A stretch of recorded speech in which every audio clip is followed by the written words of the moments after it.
There is a veil that hangs over the exact details of our first rebellion. The mysterious loss of Eden touches on the realm of the indescribable, but its effects are everywhere to be seen and everywhere the same. The human race multiplied and spread throughout the world. When we begin to encounter what we call history, the monuments and the memories, the writings and chronicles of the people of the earth, we find that amid the many variations of culture and the many differences of outward characteristics, the plight of humanity is shared equally in all parts of the world. Everywhere we find the same hopes and aspirations, everywhere we see the same inner conflict and outer discord.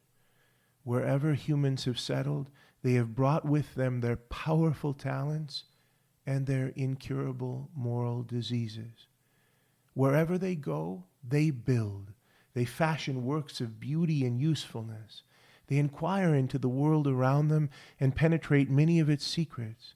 They aspire to the greatness that they feel within them. And wherever they go, they oppress and destroy.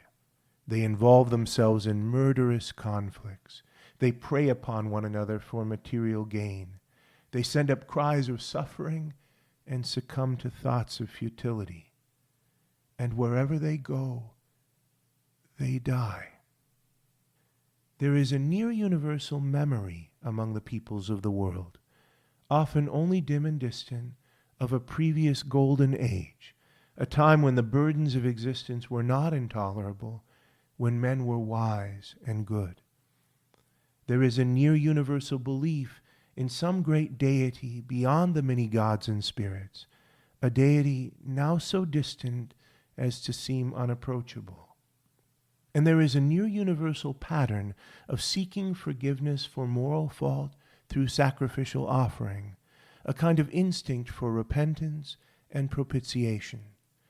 These historical realities are oblique reminders of that terrible original calamity recounted in the book of Genesis.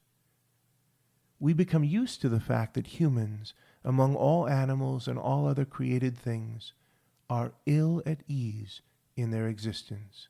We find it no surprise to hear people complain of the world, or of themselves and their inner conflicts, or their terrible suffering and their desires for a better life. We understand them from within, but the fact is highly surprising and demands an explanation. Why should humans find themselves so unhappy with the circumstances of their existence?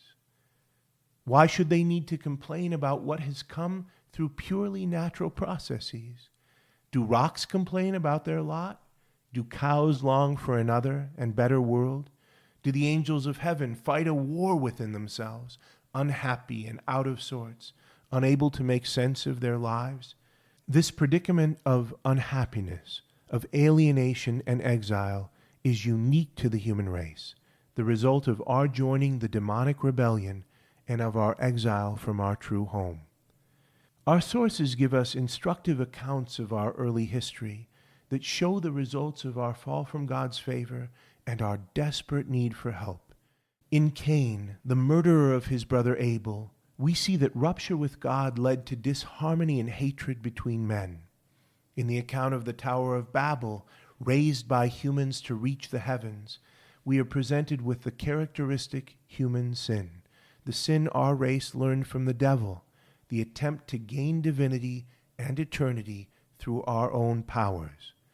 That attempt always results, as it did in Babel, in the further division of the human race. Languages were confused, and the social fabric was torn. We are told the melancholy truth that God saw and deeply regretted the evil that had infected humanity, that he went so far as to say, "I will blot out man, whom I have created from the face of the ground, man and beast and creeping things and birds of the air, for I am sorry that I have made them." It seemed that this grand creative project had been a failure, and that the purposes of God had been foiled. It seemed that Satan had succeeded in his dark design of irrevocably marring God's creation and of enslaving the race he had been meant to serve. Yet from the beginning, from the time of the fall of our first parents, God was taking thought concerning how he would renew and recreate the human race. Would it be in keeping with God's majesty that the devil should so destroy his handiwork? Would it be in keeping with God's goodness that he should see his creatures languishing in slavery and not do something about it?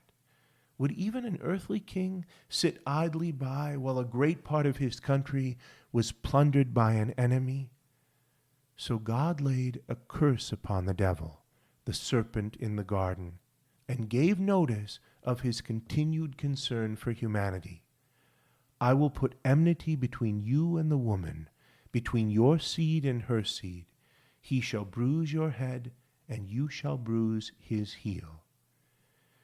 And though justice demanded that the human race be blotted out, in God's yet greater mercy, he determined to save humanity in an unlooked-for way. After sending Noah and his sons as guardians of the race and stewards of the world into the protection of the ark against the storms of destruction, God made a promise, a covenant with Noah, that he would remain with this wayward race through thick and thin, and find a way to bring them back from their rebellion and to free them from their self-inflicted slavery.